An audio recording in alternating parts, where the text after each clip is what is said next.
to pause it. Resume recording. So I think you have to click yes, that's okay, and then it should be all grand. Can you hear it now? Yeah. Okay, grand. There's a couple more people coming in, and we'll get started in just a moment. Super. Okay, so thank you to everyone who's joining this evening for our third webinar in this series.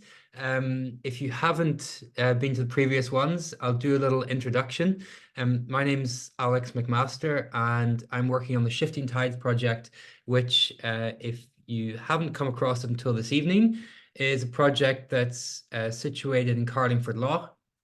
It's run under the Creative Climate Fund, which is funded by Creative Ireland and by the Shared Island Unit in the Department of the Taoiseach. And for 2 years, we're running a programme that is engaging people around Carlingford Lough with the sea through the combined work of science and the arts, under the idea really that the sea is a space that requires a multitude of lenses to be understood in ways that can allow communities to be equipped to engage with the water in positive ways. So for the past couple of months, as we've been getting started, we've been running a series of events so far that have really been introducing the science side of things. So you may have come along to our symposium earlier in the year. It was a symposium on citizen science, which introduced some concepts that we're going to hear about in this evening's session around the citizen science movement on the island of Ireland, which has been a means for people to really engage with the sea, learn more about it, and gather information that's going to be useful for scientific research.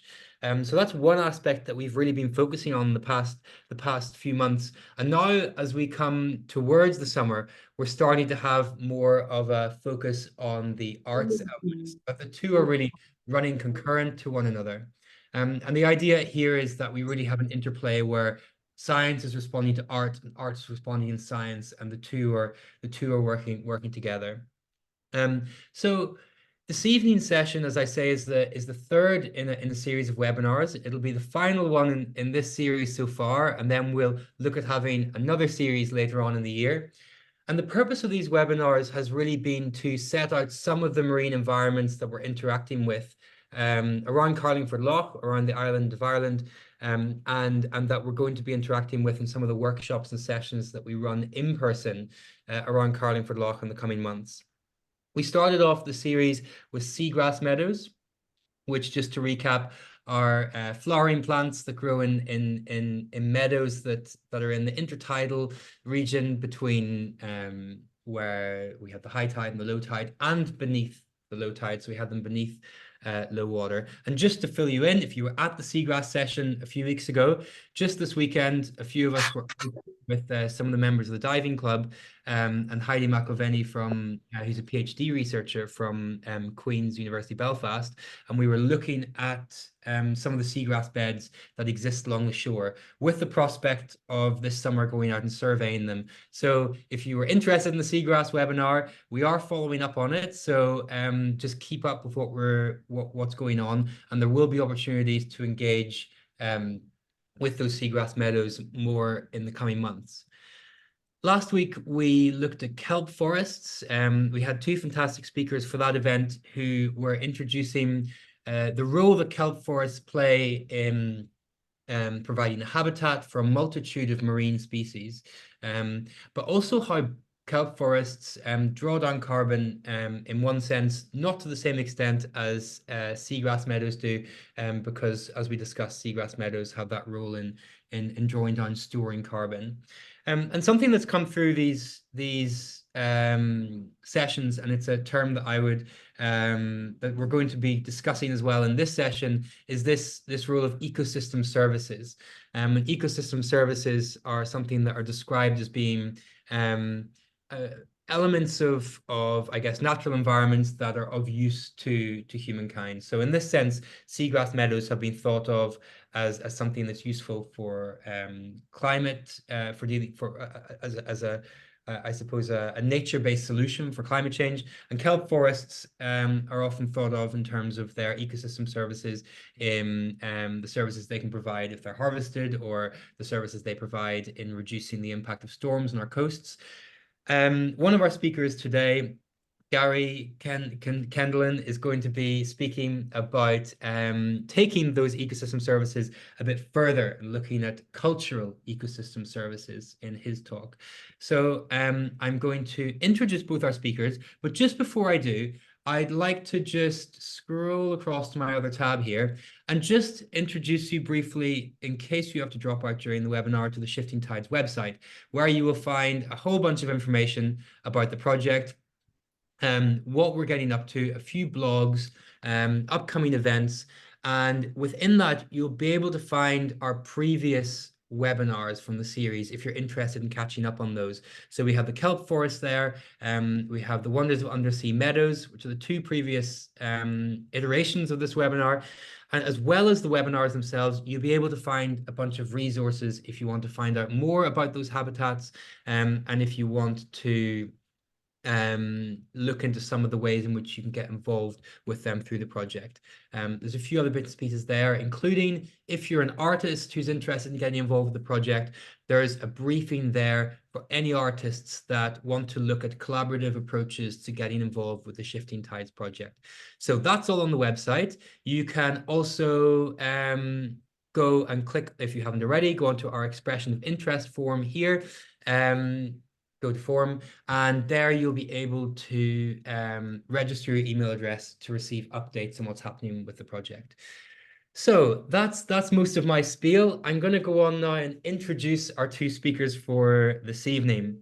So firstly, we're very grateful to both of them for joining us, both from Galway.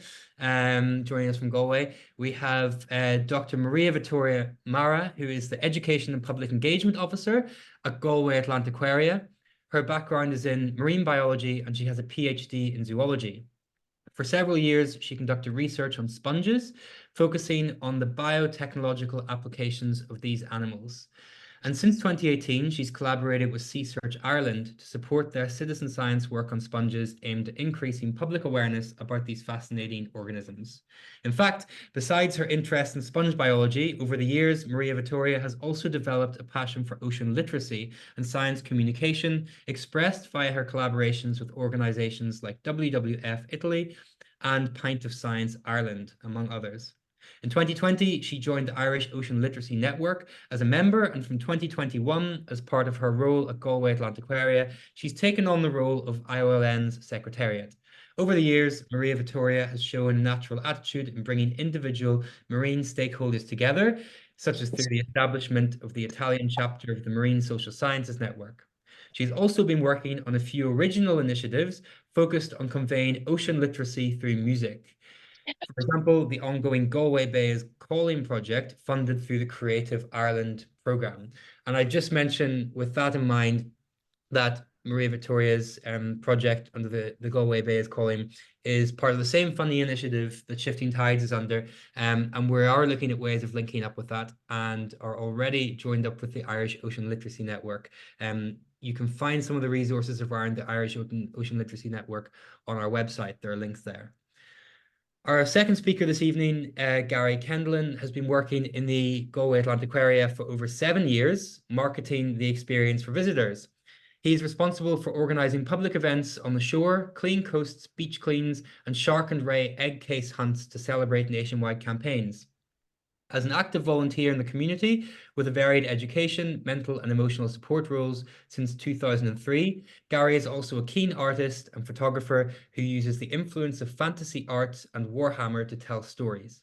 Since joining the aquarium, the direction of art style has changed, where the use of SciComm, which is science communication through art, is being more prevalent in interest. The River Nanny signage installation is another large work that he has worked on, and Garry has been an avid citizen science champion, inspired by Anna Quinn, who's a colleague at the aquarium, who showed the hidden wonder and excitement of rock pools that many people do not see. So I'm going to stop sharing the screen now, and ask Garry if he would be able to share his, because he's going to start off by giving us a bit of that introduction to rock pools.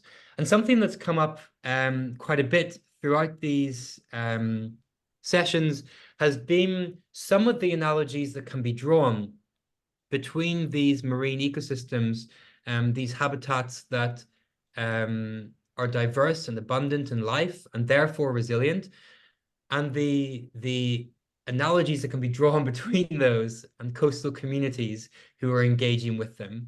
And I think this is something that might come through in a way through Garry's talk. So I'm going to hand over to Garry now, and I'm going to ask if anyone has questions during his presentation, could you please drop them into the comments on the right-hand side, and I'll be going through them and I'll pick them out as we go along, and we can ask them at the end. So please drop in comments, ideas, questions, and Garry, I'll hand over to you. Thank you.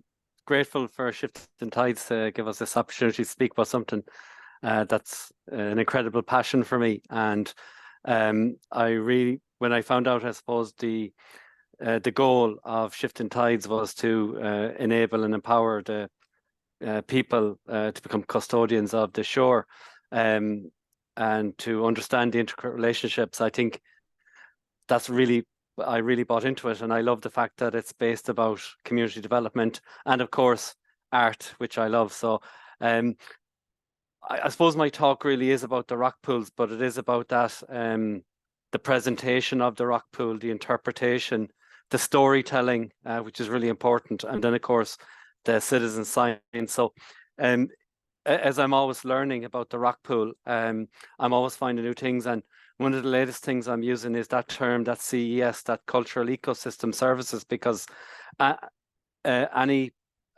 blue space or any part of nature you go to can become that CES, because it does offer you these non-material benefits, like, you know, just enjoying the view, enjoying the walk with friends, or if you want to go alone and just reflect, or if you want to draw or think, the sea is a fantastical place for that. Now, when we look for the ocean or the rock pools to tell us how to work or how to do, we always look, I use the Ross Kemp as an example. So how Ross Kemp usually gets into the community is by meeting a person who's a fixer, like a key person in the community, and that person knows everyone, they know how to connect people, they're like leaders in their community. But of course, I didn't have the money or the presence as Ross Kemp, so I had to become my own community development person. So when Alex introduced, he talked about Anna Quinn being a colleague. She was the fixer for me because she had shared her passion of the rock pool, and she showed me my first butterfish. So I was hooked on that, and it was because of Anna's passion engagement that got me infected. So then, of course, I became interested, motivated, and started to speak positively. So I became, if you know anything about the mussel spreads out all these little byssus threads, and all these threads will grab on and anchor. And so when I see myself as the mussel trying to grab and connect to everyone else, it's like, what tools do I use to communicate? Because like that, we live in Galway, like there's over 100,000 people, but whenever we run a community event, you'd only get 10 or 20 people, and you're like, what's going on? What's the disconnect there? This is a really great thing, but we're only ever reaching about, 10 or 20 people.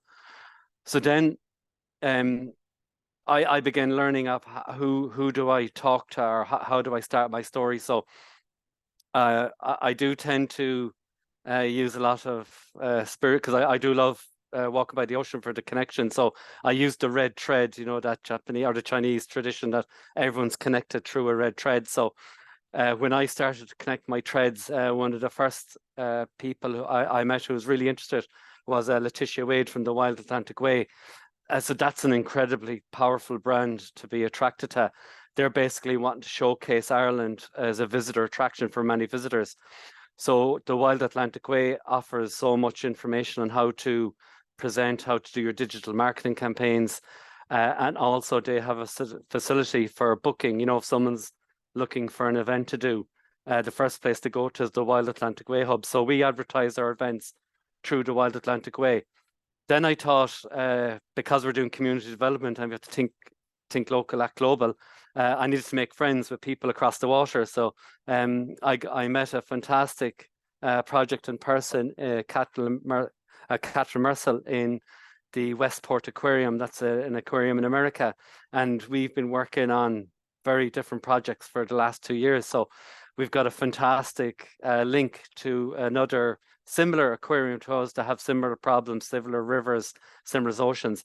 Then, of course, we attached ourselves to the volunteer centre. The local volunteer centre run a survey every year, and they found that the survey participants were looking for more marine themed activities. So that's another pool of people that I can grab on. And then when I talk about presentation, one thing I learned from the Wild Atlantic Way is, what's your hero image? What's your hero story? So we always try to get young people looking toward the ocean and take a really nice photograph of them, of doing something really positive to care for the environment. Like that, the rockpool experience is a fantastic experience for everyone. And we do need to protect it so that others can enjoy it. So we inspire young people to become the custodians and to take ownership of the local beach that they have. Through our engagement with BIASA and IASA, they're very strong on their code of conduct. So we've put a lot of work into our code of conduct that's all inclusive and non-discrimination, no bullying. So, we start off when anyone comes to the shore, we have a strict code of conduct. Then we spread our tentacles, our branches a bit wider, and we talk to groups like the Ray Project and other like that, Clean Coasts. And then finally, I realized I became that fixer then because I was doing the events. All of a sudden I realized I was like the main person, and so then I had to be happy with my photograph being taken. So one thing we can discuss really is like what's missing from this, that we've everything in place here, but why are we not attracting more people? So we've always thinking about how can we make the story better and more inclusive. What's the star story? So one way we've started to look at the star story is to look at how the ocean connects us all, so we can use biofacts from our local environment. So Grattan is quite cool in the fact that it's got a very unique rockpool place that's unique to Galway, and there are unique species and unique biofacts that can be found. So we make those much more attractive. We sell them more. We were very lucky to find a scallop, and if you look at the scallop, it's long known in traditional cultural norms as a way of centering someone. When you look amongst the shore, especially at an evening in Grattan, it's such a wonderful place just to be in nature. During our rockpool events, we do a lot of that mindfulness. We'll do 30 seconds for the sea. So during the rockpool experience, we stop, there's no sound, and we get everyone to take a break just to appreciate. So when we run an event, we try to include all aspects of play, the education, the protection, and the benefits the ocean can give us, healthy breathing, the salty air, the physical exercise. So the rockpool encompasses, we try to encompass everything. And the way, if you try to include everything, you miss out on all. So that's why we try and mix up our rockpool experience. So one rockpool experience, we might do a talk on the geology or a specific animal or a specific element. So trying to mix up our experience just so it attracts a different type of person. So like the more we connect with nature, the more we find a common truth, that we find the balance, safety, peace, and social cohesion or social connection. What I love about the beach is that when everyone walks onto a beach, it's very much neutral ground. There's no urban landscape. You're in a totally different environment. And I think when people come to an environment that's beautiful like that, it also transfers to how they connect with other people.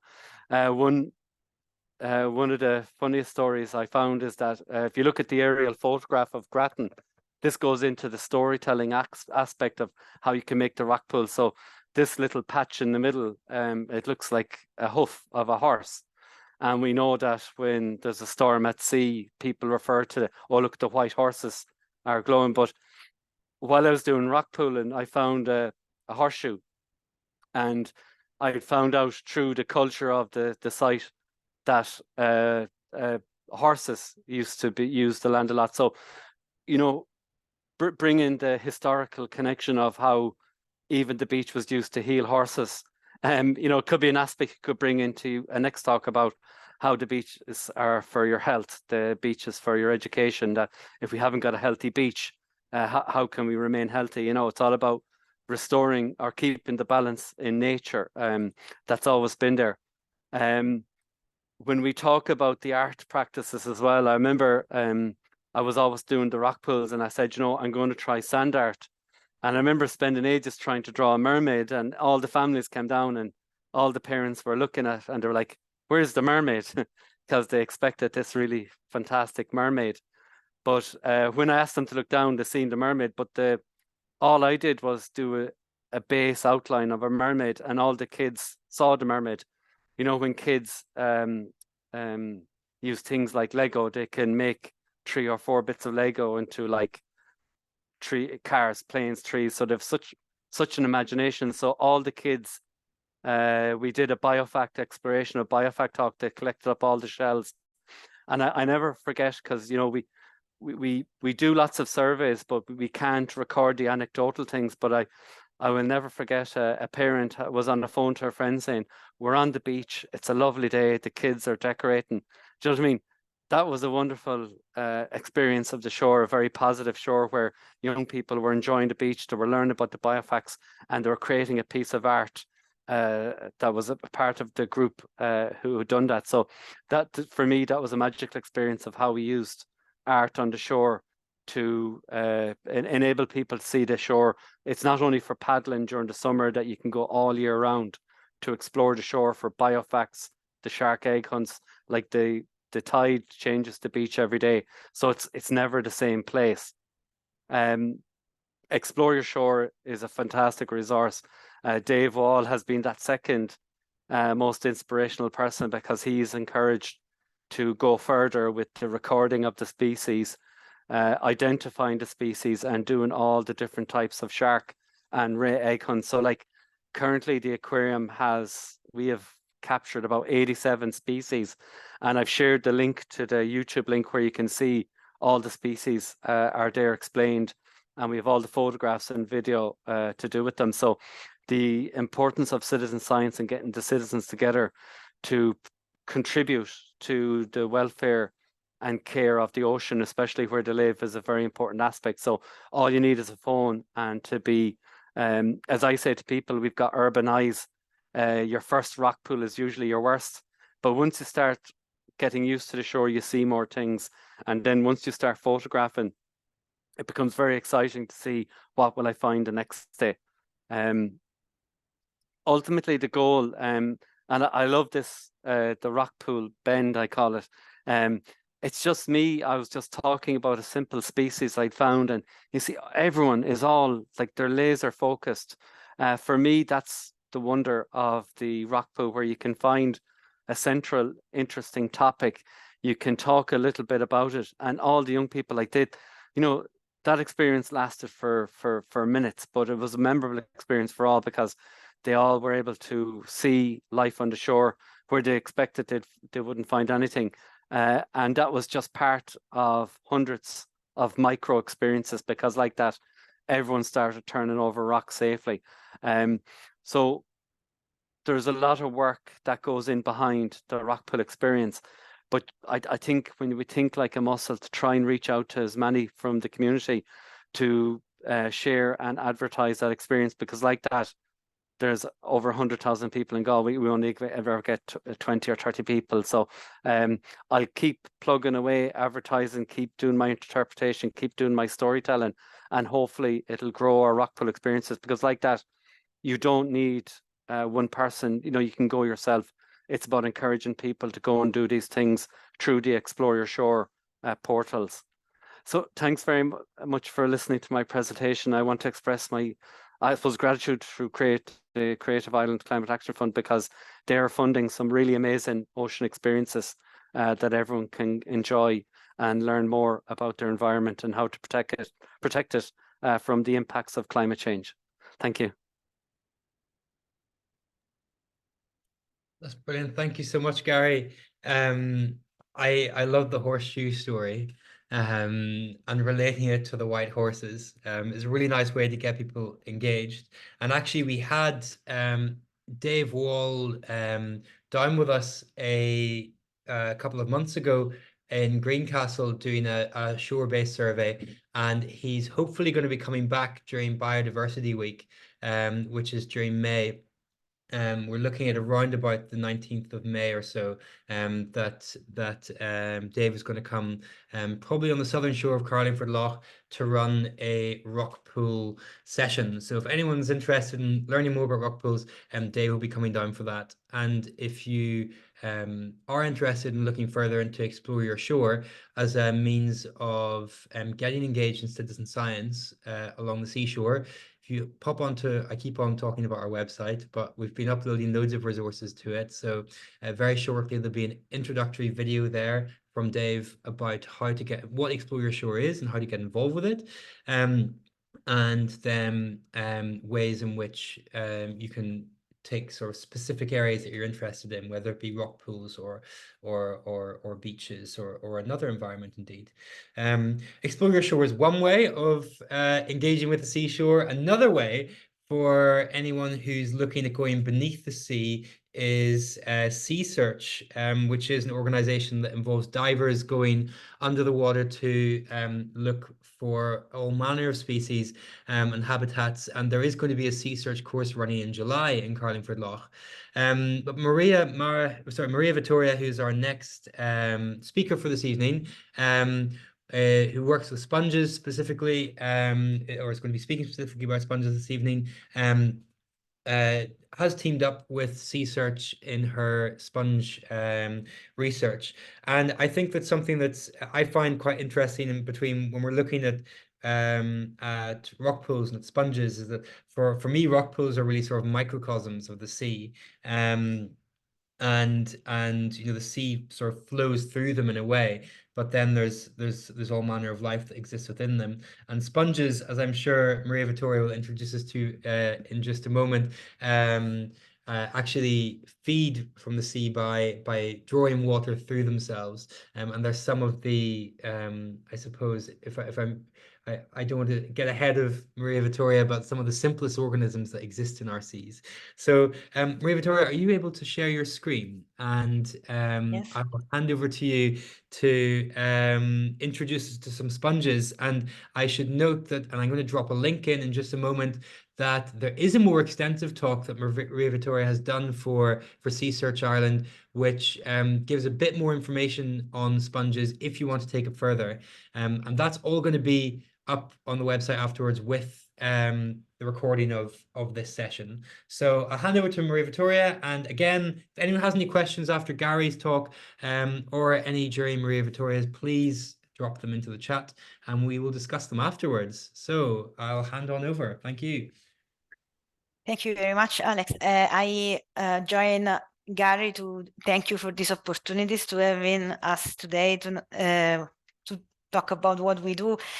As you actually forgot that you had my bio there. I have a first slide to say who I am, and now I got to sponges. I'll be very, very brief. So as Alex has said, I am Education and Public Engagement Officer at Galway Aquarium, but as I suppose you hear from my accent and from my name, I'm not from here. I'm Italian, and I come actually from the place you see the picture there on the top right corner is called the Strait of Messina. It's the geographical center of the Mediterranean, and that's where I become a marine biologist and ecologist. But then at some stage, I discovered during my studies these interesting creatures that I didn't know much before, that are sponges. So I moved to the north of Italy where to have the opportunity to study these animals and start my years of research on them. And I was focusing on a particular aspect of these animals that I will tell you a little bit more later on during this presentation. And it's basically thanks to sponges that I moved to Ireland 10 years ago, because in 2013, actually almost 11 years ago, in 2013, I moved to Galway to do my PhD in zoology in the University of Galway to study the Irish sponges. But what are sponges essentially? So as Alex has already said, well, they are animals, and it's not that obvious to say, because even though I'm pleased working with kids to see that they are more aware of that, there are still many people thinking that sponges are plants. And that might not be that surprising if you, for instance, look at these pictures of these two different sponges that I have on the left side of this slide. These are animals that live basically at the bottom of the ocean, attached to rocks or other type of substrate, and they don't move. So they are, again, as Alex said already, they are extremely simple organisms. They are considered to be the first type of animals to appear on the planet, and so essentially they are our ancestors. But they are really quite simple. I always describe them to kids to simplify the description of these animals. They are basically a bunch of cells not connected to each other. They are kept together by a matrix of different types of proteins. But they have in common this aspect that gives them their scientific name, that is Porifera, that comes from Latin and means pore bearers, because the body of the sponges is pursed by a very high number of tiny little pores through which the water gets into their body and flow through canals and chambers, and eventually it is expelled through larger openings that are called oscules. So even though sponges are simple, they actually have around more than 30 different types of cells. But the main character here that I want to show is a particular cell that is represented on this diagram, on this slide. This is the one at the bottom that is called choanocyte. It has a special shape, so it has this long projection that is in red in the drawing there, that is called flagellum. And the beating of this flagellum is what creates this current of water inside the sponge. So this current that pulls the water inside the sponge, and eventually it moves this water out. But if you see around this flagellum, there is almost a sort of skirt. So it's a series of additional projections of the cell that are called microvilli, and they create a sieve around the flagellum. So there it's where the bacteria, the microbes, and the small organic matter particles that are in the water are absorbed, are filtered, by the sponges, because sponges indeed are so-called filter feeders. So they filter water to feed themselves. Due to this, they actually play a massively important ecological role in the ocean, and actually not just the ocean, they are present in the fresh water as well. So they basically filter in the water, they transfer nutrients from the column of water to the bottom of the ocean. So they basically transfer nutrients from different areas of the ocean, so feeding, giving the opportunities to other organisms to develop on the bottom of the ocean, and also basically filtering. And filtering these nutrients, they control the so-called eutrophication phenomena. So to use simple words, this explosion of microalgae that sometimes represent a massive issue for certain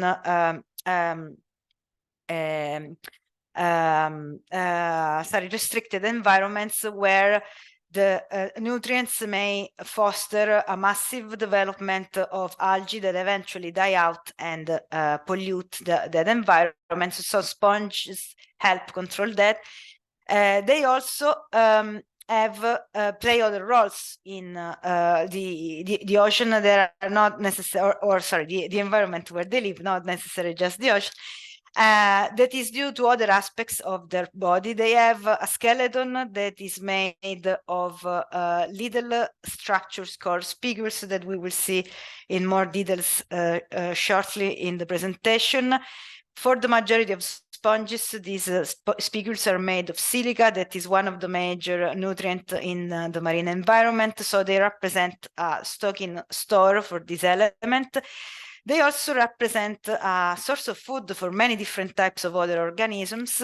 Like, for instance, in the ocean, you see there sea slugs, starfish, sea urchins, turtles, and others. And also in their oscules, in their canals, they offer shelter for a large variety of other organisms like worms or small crustaceans, but also they live in symbiosis with other organisms. You can see the pictures there. They live on top, for instance, of certain crabs, representing a source of not just of shelters, but also of camouflage for these organisms.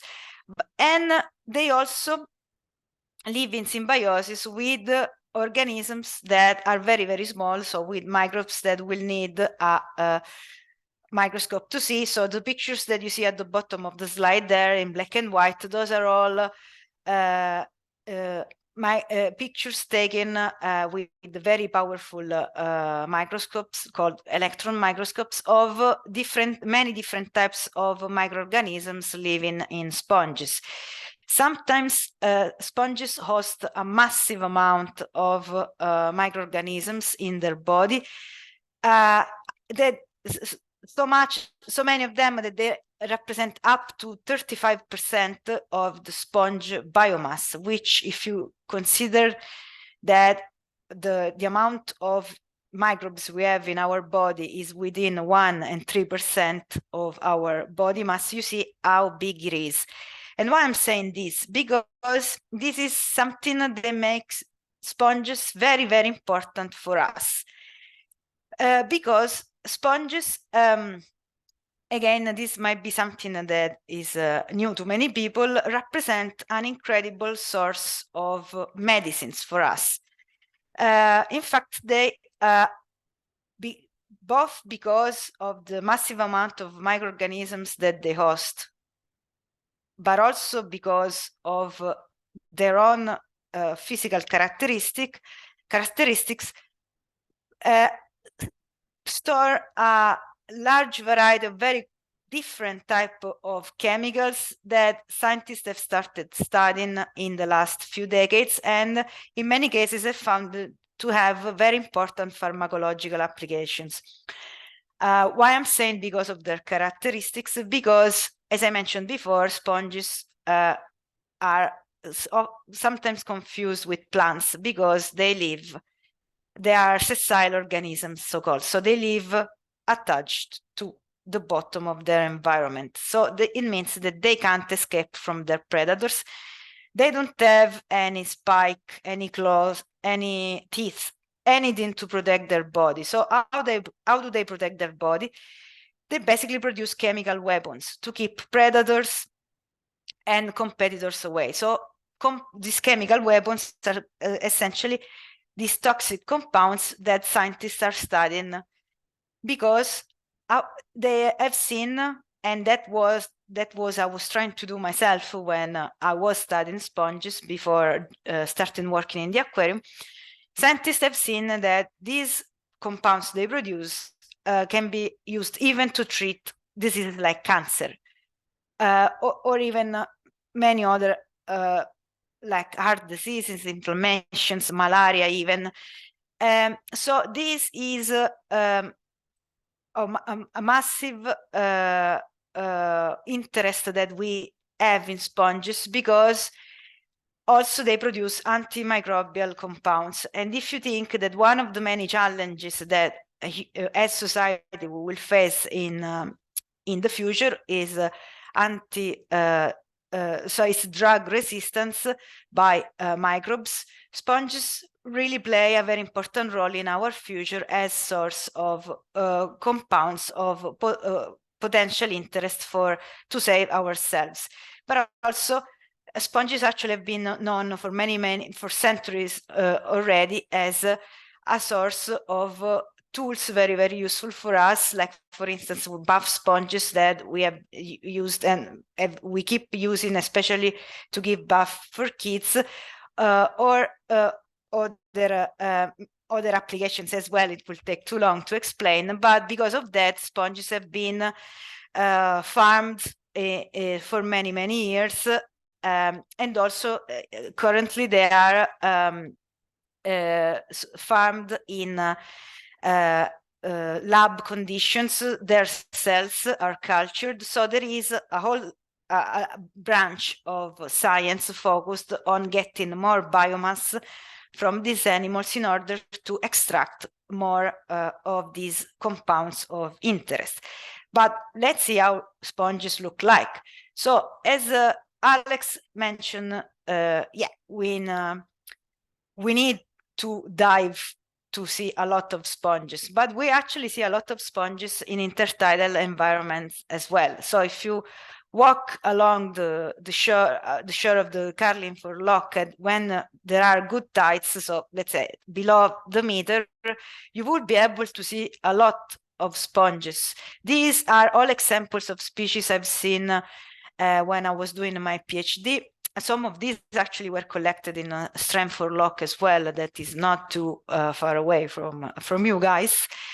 But it is a matter of fact that sponges are more familiar for divers or snorkelers who look at underneath the surface of the ocean. And this is where now I connect with the work that we've been doing for many years now with Seashore Island. This has started during my PhD. Actually, my relationship with the Seashore Island is a great example of how citizen science is fundamental, because I was a PhD student. Now we're talking about 9 years ago. I was my project was about some specific species, and I didn't know where to find them. So it was thanks to Seashore Island that I was able to find my species, because they were taking pictures of the sponges like the ones that you see here, all taken by the guys of Seashore Island. And that gave me an opportunity to find where my target sponges were. So thanks to this collaboration, we thought that we could work together on developing an interest that the guys of Seashore Island had, that was to increase the awareness on sponges, to increase the knowledge, firstly by divers, but also snorkelers, and ultimately everybody about these very interesting animals. The thing, what we had thought to focus on first is to try to get divers and snorkelers to be able to understand which ones are the species they find in their environments. And so we have developed this sponge project that I'm going to tell you a little bit about it. But first I want to tell you, so how do you identify sponges? We look at their spicules, that what I mentioned before. It's to think of spicules, imagine they are like the equivalent of our bones. So they are small elements that are kept together by fibers of proteins to create a sort of scaffold. Around this scaffold, the cells and the matrix I mentioned before of the sponge body develop. So spicules can be, they are mainly divided into types. We have the macro sclers like the ones that you see in this diagram here. So they have different shapes, but so that you could tell that might be enough to distinguish different species. Well, it's not. If you consider there are more than 8,000 different species of sponges on the planet. Not all of them have spicules. The majority of them do.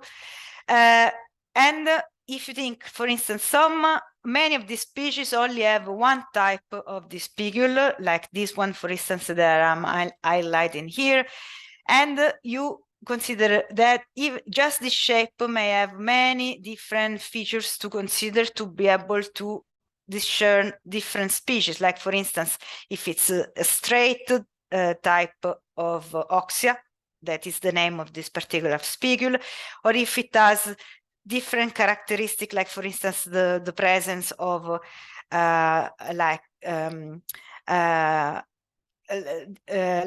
for instance, enlargement of the same spicule, like in the example C, or even the tips can be completely different looking.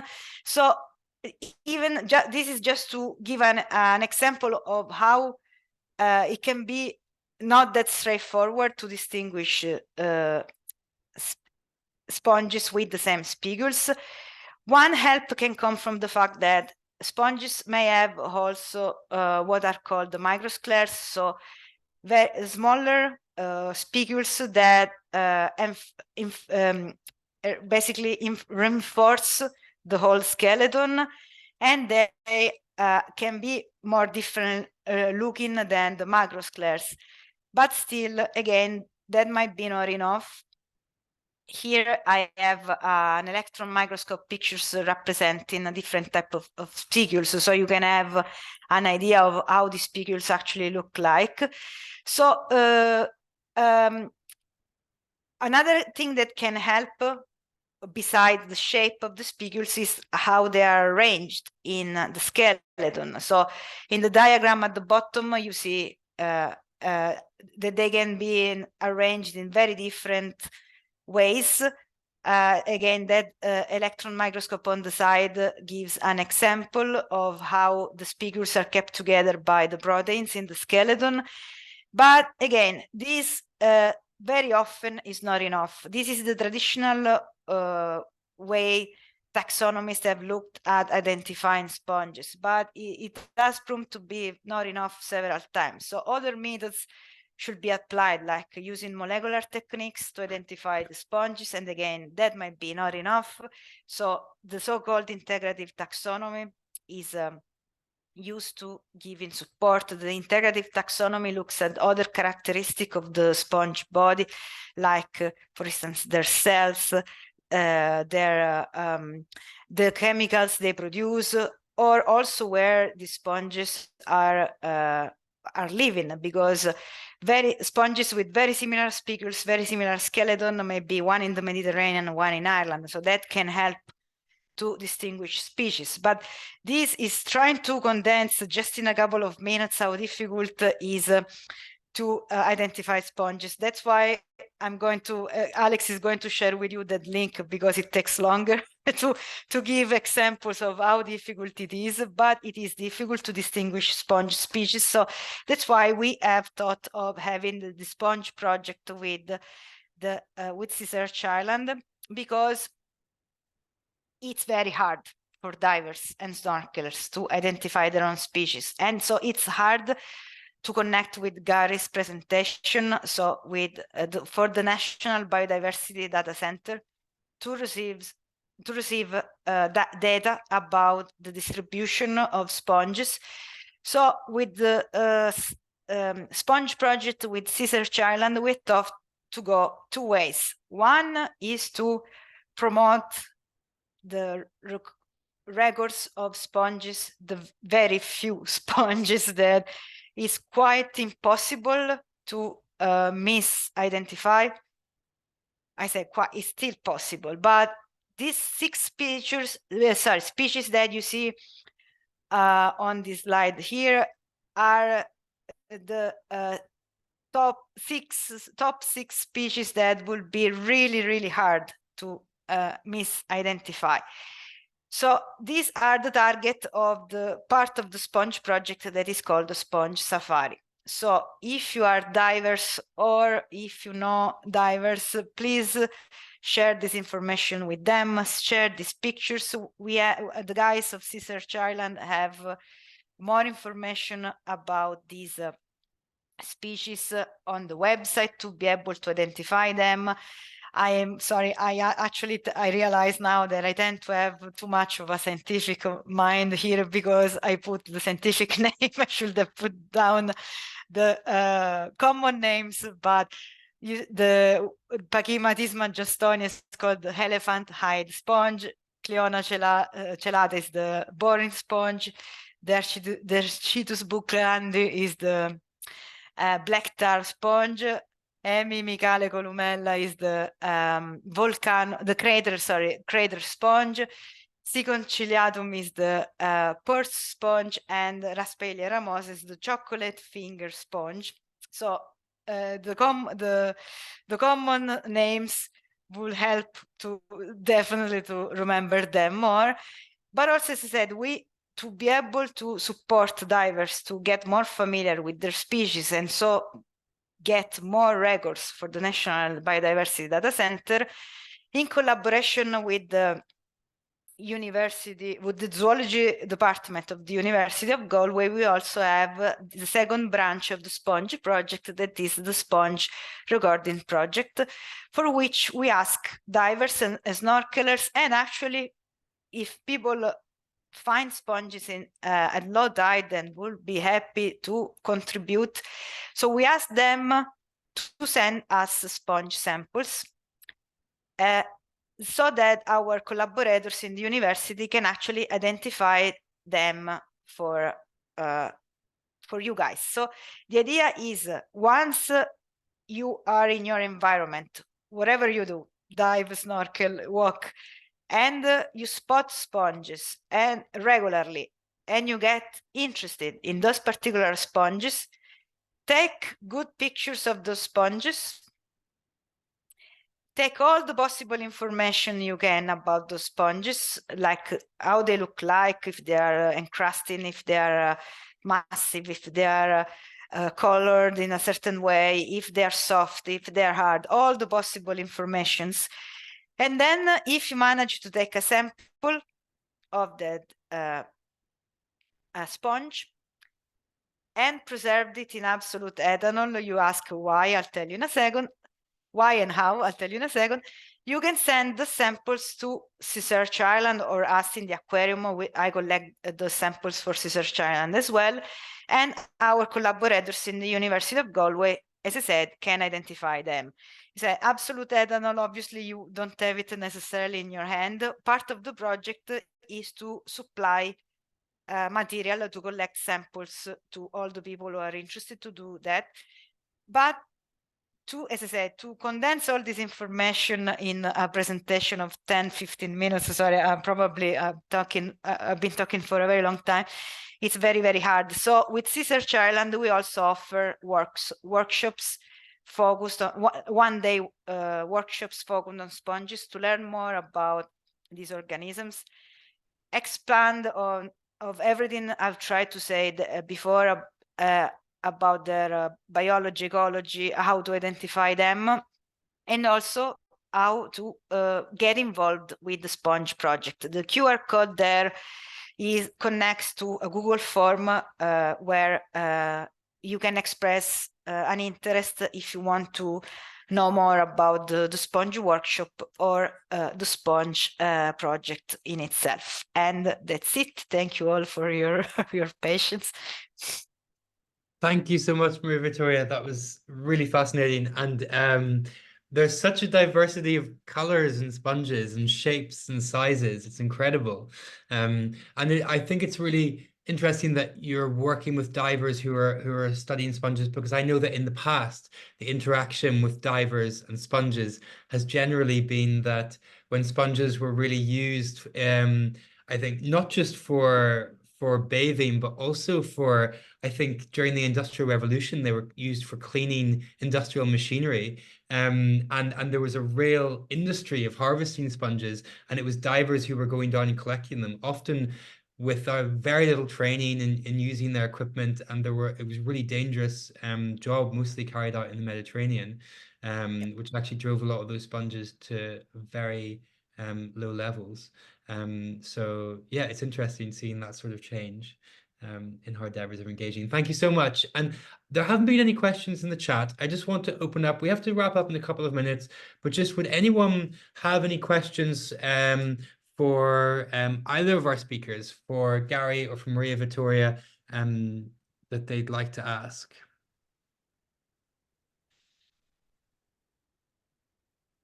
Oh, no, nothing. Have I got any questions? I have a million that I want to ask. So I suppose one thing I wanted to kind of just briefly sort of clarify on, Maria Vittoria, was the chemical compounds in the sponges that you were talking about. Are any of them sort of useful for, in terms of whenever we use them as sponges to clean ourselves? Direct contact. No, the research is it's actually a good question. I'm not aware of studies done from that point of view. If there is a way actually to use the fresh sponge directly, you know, as we will use an ointment, but no, the sponges we use to take a bath, those are dried sponges, so there wouldn't be the chemicals will be done. Yeah. Gone. Sorry. Yeah. And sorry, I actually see a question in the chat. It's yeah, no, they are not. I'm sorry, probably didn't explain well in the presentation. The sponges are not just underwater. You can find them in intertidal environment as well. Mm-hmm. Fantastic. And do they have a particular range around the world is another question I guess I have. Or because last week we were looking at, or 2 weeks ago, at kelp forests, and they were specifically located in colder waters. So is there a sort of range where you find sponges in the world? That's another very good question. No, they are basically everywhere. You find them, as I mentioned, in the ocean and rivers and lakes. So there are also freshwater sponges. You find them in shallow waters and in the deep ocean as well. You find them in the coral reefs, Australia, the warmest waters, and in the polar regions as well. So they are very, yeah. Yeah. So you even find them in Antarctica under the ice. Yeah. That's and right. this it's actually something interesting on this point is that coral reefs are affected by climate change, and they are threatened by bleaching, and there are studies saying that sponges may replace corals in those type of environment, like main character of those ecosystems. Yeah. Okay, so do they have a sort of a higher tolerance to those sorts of changes?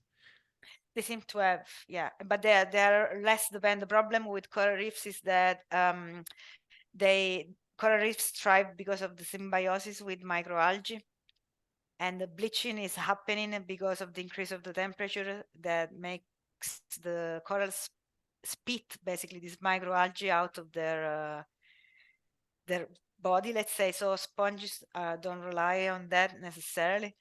They, as I was saying, they may rely on a very large variety of symbiosis. So yeah. Okay, so they interact with other creatures in that way.